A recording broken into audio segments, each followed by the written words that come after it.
বিশ্বাস রাখি এই যে পূর্ব ত্রিপুরা লোকসভা আসনে আমাদের সমর্থিত প্রার্থী ভালো ভোটে জিতবে।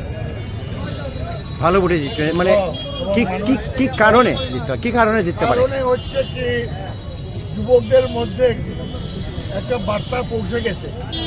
দিল্লিতে ইন্ডিয়া জোট সরকার হলে 1 লক্ষ টাকা বছরে পাবে, যতক্ষণ পর্যন্ত সরকারি চাকরি পাচ্ছে না।